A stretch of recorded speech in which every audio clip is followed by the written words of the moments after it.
সভাপতিত্ব কৰিবৰ কাৰণে স্বনামধন্য শ্ৰীযুত বৰা ছাৰক সভাপতিৰ আসন অলংকৃত কৰিবলৈ অনুৰোধ জনালোঁ।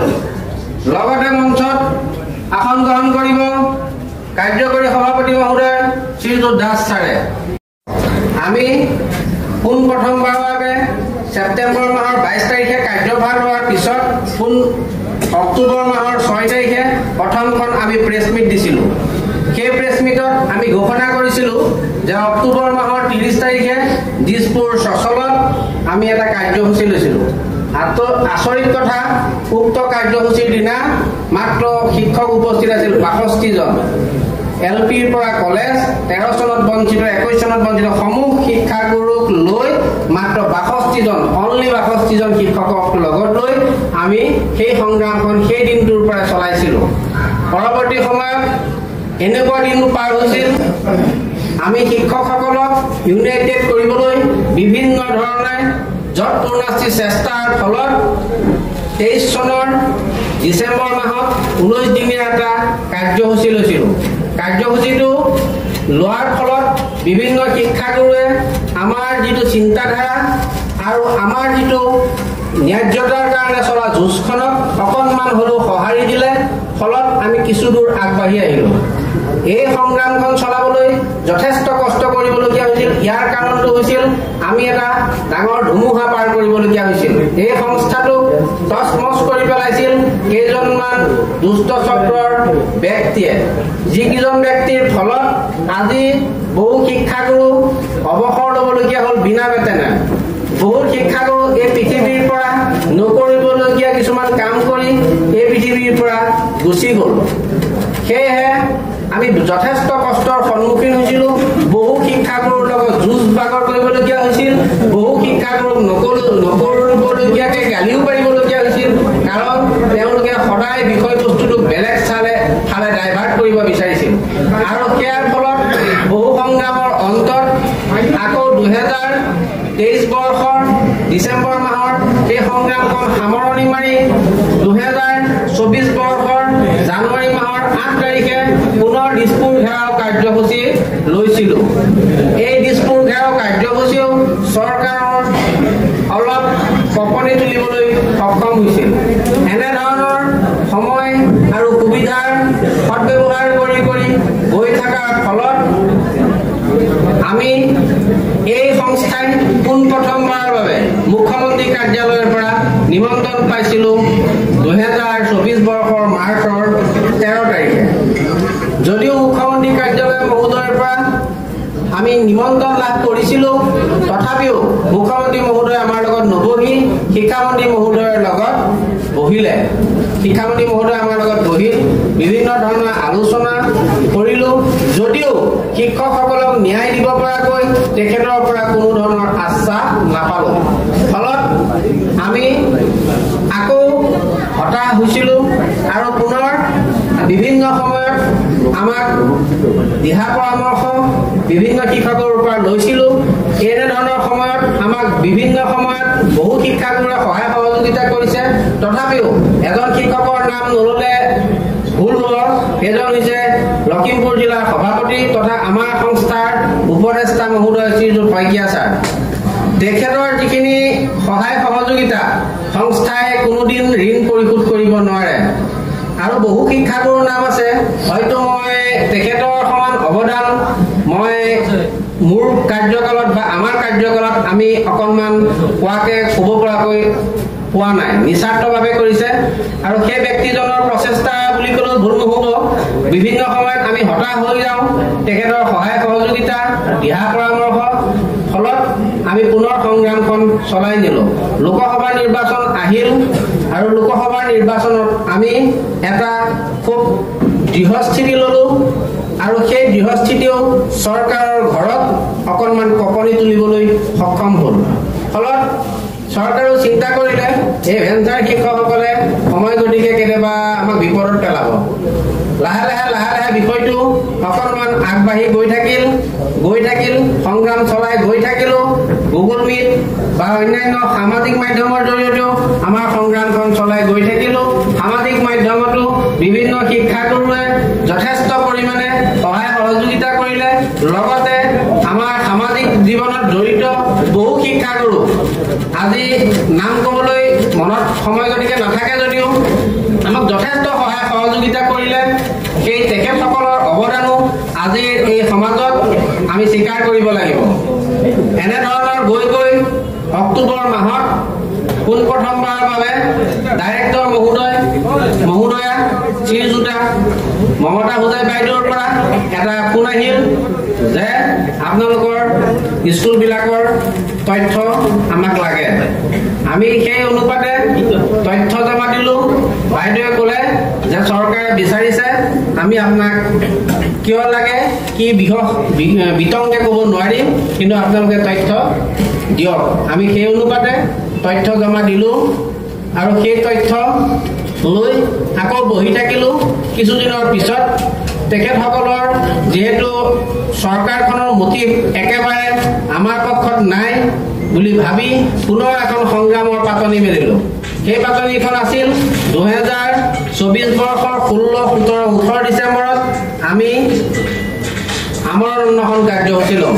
আৰু সেই আমৰণ অনশনৰ কাৰ্যসূচীত আমি আপোনালোকৰ অনলাইন মাধ্যমৰ জৰিয়তে বিভিন্ন পৰামৰ্শৰ জৰিয়তে যিটো সিদ্ধান্ত ল'লোঁ, সেই সিদ্ধান্তত আমি সামাজিক মাধ্যমত যথেষ্ট সঁহাৰি পালোঁ।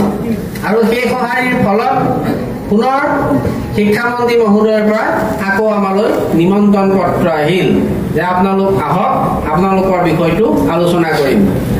যিহেতু এবাৰ সাপে খুটিলে দ্বিতীয়বাৰ কেঁচুলৈকো ভয়, কাৰণ শিক্ষামন্ত্ৰী মহোদয়ে 2023 বৰ্ষৰ এপ্ৰিল মাহত তেতিয়াৰ প্ৰধান সম্পাদক হৰমোহন বৰাদেৱক লগত মাইনুটছো কৰিছিল। কিন্তু উক্ত মাইনুটছ যদি কাৰ্যকৰী হ'ল হয়, আজি শিক্ষাগুৰুসকলে হয়তো দৰমহাই পালেহেঁতেন। কিন্তু সেইটো নোহোৱাৰ ফলত শিক্ষামন্ত্ৰী মহোদয়ে বহুত ধনাত্মক কথাও আমাৰ লগত আলোচনা কৰিলে। কিছু কথাত আমাৰ লগত অলপ মতবিৰোধ আছিল যদিও তথাপিও সামগ্ৰিকভাৱে তেখেতৰ বিষয়বস্তুটো যথেষ্ট ধনাত্মক আছিল। তথাপিও 14 ডিচেম্বৰ দিনা যিহেতু তেখেতে আমাক অফিচ বন্ধৰ দিনাও মাতি নি পেলাই যি আপ্যায়ন কৰিলে, উক্ত আপ্যায়নত আমাক অলপ আমি ভয় খালোঁ। কাৰণ তেওঁলোকে ইমান মানুহক আপ্যায়ন কৰা মানুহ নহয়। ফলত 16 ডিচেম্বৰ, 17 ডিচেম্বৰ, 18 ডিচেম্বৰ সংগ্ৰাম চলাই দিলোঁ। আৰু এই সংগ্ৰামখন সমাজ, চৰকাৰ সকলোকে সমানে চুই গ'ল। আৰু চৰকাৰেও বিষয়বস্তুটো অলপ হ'লেও বিভিন্ন শিক্ষাগুৰুৰ যিখিনি মৰ্মবেদনা, যিখিনি মানে ত্যাগ অলপ হ'লেও স্বীকৃতি দিবলৈ ভাবি তেওঁলোকে কিছু পৰিকল্পনা কৰিলে। আৰু আমি পুনৰ আভ্যন্তৰীণভাৱে হ'লেও চৰকাৰৰ লগত যোগাযোগ ৰক্ষা কৰিছিলোঁ। শিক্ষামন্ত্ৰী মহোদয়ে কয় যে আপোনালোকৰ বিষয়টো বিবেচনা কৰি আছে, মুখ্যমন্ত্ৰী মহোদয়ে চিন্তা চৰ্চা কৰি আছে, আপোনালোকে ধৈৰ্য ধৰক। কিন্তু ধৈৰ্যটো আৰু কিমান দিন ধৰিম? প্ৰত্যেক বছৰে 400ৰ পৰা 500 শিক্ষক অৱসৰ হৈ গৈ আছে। ফলত আমি আকৌ এটা চিন্তা কৰিলোঁ যে আমাৰ যিহেতু সংগ্ৰামখন চলাই নিওঁতে যথেষ্ট শিক্ষকৰ সহায় সহযোগিতা লৈছে, উক্ত শিক্ষাগুৰুসকলৰ সম্পূৰ্ণ দিহা পৰামৰ্শ লৈ আমি যিটো এটা কাৰ্যসূচী ৰাখিছিলোঁ, সেইটো হৈছিল অভিশাপ কাৰ্যসূচী। উক্ত কাৰ্যসূচী যদিও আমি ৰাখিছিলোঁ, শিক্ষাগুৰুসকলে ক'লে যে সকলোকে এটা সময় দিয়াৰ প্ৰয়োজন, এই সময়খিনি আপোনালোকে চৰকাৰকো দিয়ক। আমি পুনৰ 1 মাহ ৰখিলোঁ। ৰখাৰ পিছত ভিতৰুৱাকৈ কিছু চৰকাৰৰ ঘৰত আলোচনা হৈছিল যে এই প্ৰাদেশিকৰণটোক লৈ কিছু বুবুৱা বা শুনিছিলোঁ। তথাপিও আমি 2-এটা দিন ৰখি চাওঁ বুলি ভাবোঁতেই চৰকাৰৰ ঘৰত গম পালোঁ যে কেবিনেটত এই বিষয়টো আলোচনা হোৱাৰ উপক্ৰম হৈছে। হয়, আমি শুনা কথাটো শুদ্ধ হ'ল, আৰু শুনা কথাটো শুদ্ধ মতে দিয়ে এদিন এই বিহুৰ আগদিনা, উৰুকাৰ আগদিনা অৰ্থাৎ 13 জানুৱাৰীৰ দিনা কেবিনেটত এই বিষয়টো লৈ পেলাই আলোচনা হ'ল। অৰ্থাৎ আমি চলাই যোৱা সংগ্ৰামখনৰ এটা ন্যায্যতা পাইছোঁ বুলি আমি ভাবিব পাৰোঁ। সমান্তৰালভাৱে এটা কথা অস্বীকাৰ কৰিব নোৱাৰোঁ যে মুখ্যমন্ত্ৰী মহোদয় শিক্ষামন্ত্ৰী মহোদয় ভেঞ্চাৰৰ শব্দটো ক'লেই তেখেতে দাং খাই উঠে কিন্তু ইয়াৰ পিছত আমাৰ এই সংগ্ৰামখনৰ যিটো তৰিকা সংগ্ৰামখন চলাই নিয়াৰ যিটো ব্যৱস্থা এই ব্যৱস্থাটো আমাৰ শুদ্ধ আছিল বুলি ভাবো আৰু এই সংগ্ৰামখনৰ সফলভাৱে বা চলাই নিওঁতে আমাৰ সভাপতি মহোদয়ৰ যি অৱদান তাক আমি সমাজে সদায় স্বীকাৰ কৰিবই লাগিব তেখেতৰ যিটো বুদ্ধিমত্তা তেখেতৰ যিটো ৰণনীতি তেখেতৰ যিটো কৌশল এই কৌশলক সদায় আমি স্বীকাৰ কৰিবই লাগিব এটো আমাৰ সংগ্ৰামৰ এটা আদিপাঠ সেই সমান্তৰালভাৱে শিক্ষামন্ত্ৰী মহোদয় মুখ্যমন্ত্ৰী মহোদয় বা সামাজিক মাধ্যম বা এতিয়া পৰৱৰ্তী সময়ত অসমৰ গভৰ্ণৰ ছাৰৰ পৰাও এই যি নটিফিকেশ্যন আলাও বিষয়টোৱে এটা মোহৰ লাগিল বুলি আমি ভাবিছোঁ এতিয়া কথাটো হ'ল এই সংগ্ৰামৰ 1.5 বছৰীয়া খতিয়ানটো চমু আবাস আপোনালোকক দিলোঁ এতিয়া এই সময়খিনিত আমি যিমান যি পাৰিছোঁ আপোনালোকৰ লগত সংগ্ৰামখন চলাই নিলোঁ এতিয়া কথাটো হ'ল এই দিনটোৰ পিছত অদূৰ ভৱিষ্যতে বা কাইলৈৰ পৰা এই যে যিখন উপসমিতি এখন গঠন কৰি দিলে প্ৰাদেশিকৰণ কৰাৰ নামত যিটো উপসমিতি গঠন কৰিলে শিক্ষামন্ত্ৰী মহোদয় তাৰ চেয়াৰমেন পাতিলে বাকী দুজন সন্মানীয় মন্ত্ৰীক তাত সদস্য হিচাপে ৰাখিলে আৰু এই সংগ্ৰামখন চলাই নিওঁতে তেখেতসকলৰ লগত কিছু কিছু আমি আলোচনা কৰিব লাগিব এতিয়া কথাটো হ'ল সেই আলোচনাখিনিত আমি কি বিষয় উপস্থাপন কৰিম কাৰণ এই সমিতিখনে উপস্থাপন কৰাৰ ওপৰতেই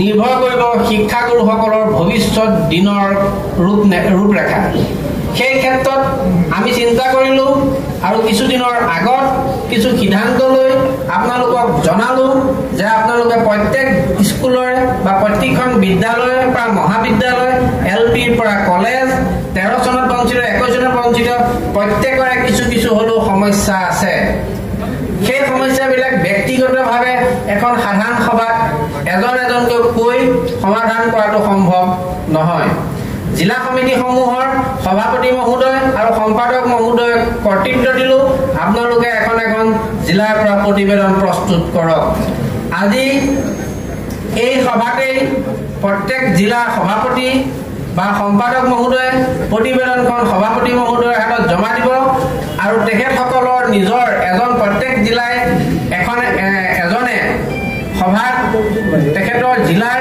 হৈ 2 বা 3 মিনিট সময় বক্তব্য ৰাখিব আৰু এই প্ৰতিবেদনখিনি আজি আমি এখন প্ৰতিবেদনলৈ ৰূপান্তৰ কৰিম আৰু সেই প্ৰতিবেদনখনেই আমি যিখন সাব কমিটি অসম চৰকাৰৰ শিক্ষামন্ত্ৰী মহোদয়ক অধ্যক্ষ হিচাপে বাছনি কৰিছে তেখেতৰ ওচৰলৈ লৈ যাম আৰু আমি আশা কৰিছোঁ আপোনালোকে সম্পূৰ্ণভাৱে প্ৰতিখন বিদ্যালয়ক চুই যোৱাকৈ প্ৰতিবেদনসমূহ প্ৰস্তুত কৰিছে এতিয়া সমান্তৰালভাৱে আমাৰ আজিৰ দিনটোত আমি এই বিগত 1.5 বছৰত আপোনালোকৰ সম্পূৰ্ণ সহায় সহযোগিতা লগতে সমাজৰ কিছুমান ব্যক্তি যিসকলে সদায় সমাজৰ হিতৰ কাম কৰে তেনেকুৱা বহু ব্যক্তিৰ সহায় সহযোগিতা লৈছোঁ 2023 চনতো আমি সংগ্ৰামখন চলাওঁতে